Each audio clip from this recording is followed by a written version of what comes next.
There are times when she feels lonely in this responsibility to her family, yet she carries it in ways that are varied, in ways that are many, in ways that call for careful planning and for further use of what we already have, for making do so nothing will be wasted.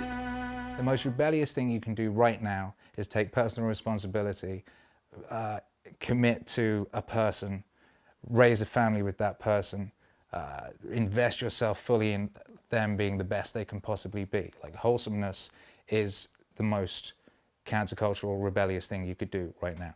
This concept of wholesomeness is so powerful because there's two different ways you can go about making a good choice, like doing the right thing. Mm-hmm. One way is you can do the right thing because you've been told it's the right thing to do. Mm-hmm. That's hard.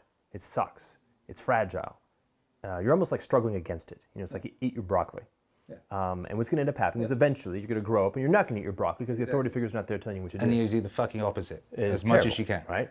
Now, if you're actually wholesome, you're eating your broccoli because it's the right thing to do.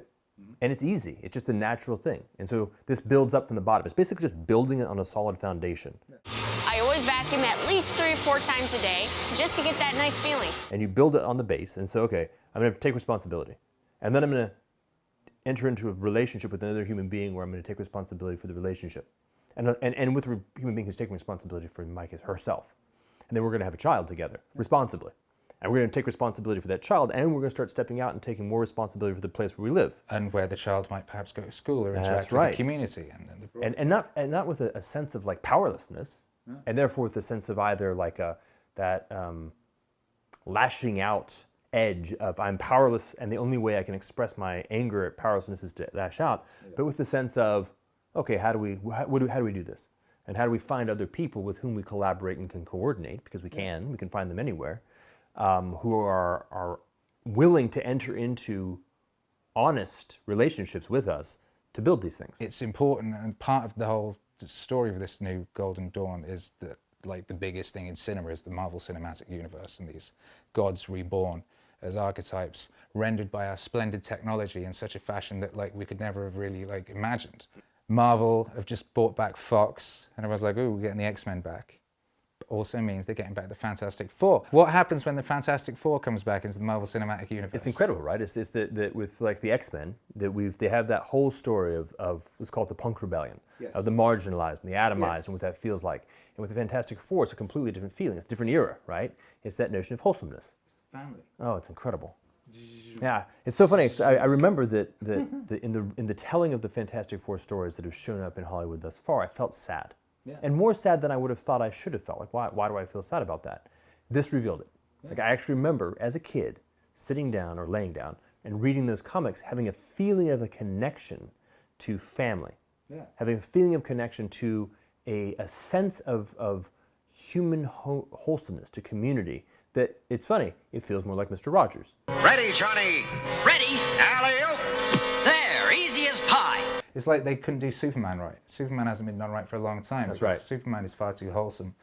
Superman is a symbol of everything that humanity could be if we really got it together and really fucking believed in each other and we really were the best version of ourselves. The past however many years, you couldn't tell that story. It's like that was a joke. Yeah. You know, oh, fucking, yeah, guy being nice. But, you know, but we've done that. We edgied ourselves until we could edgy no more. It's clobbering time! This, in some sense, is the Jordan Peterson story, right? He comes in and he shows up as, I suppose, a bit of a Northern Canadian, a little bit more austere version of a dad who wants you to be better off, right? But at the end of the day, is a dad who wants you to be better off. Yeah. He's here to help you grow up and be a more fully meaningful human. At a point when that had been completely forgotten that was a thing that anyone was supposed to do at all. Evaporated. At a point when dudes were like hanging out pretending to be 16 in their 40s. Yeah, absolutely.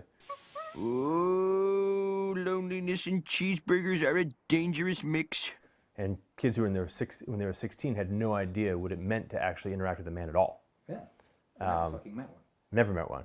And so it's so funny to see how that archetype is returning, and then bam, you got your Fantastic Four. So for those mavens who happen to potentially be in control of this particular piece of the Marvel Cinematic Universe, please find an artist who in their heart and in their soul deeply grasps the essence of that which is supposed to be expressed through this, and allow this to be the vehicle that it needs to be. Yeah.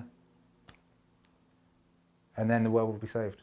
Then we can save mankind. Then we can move on, right? Yeah. Then we can get on with Mars. Oh, that's awesome. Yeah.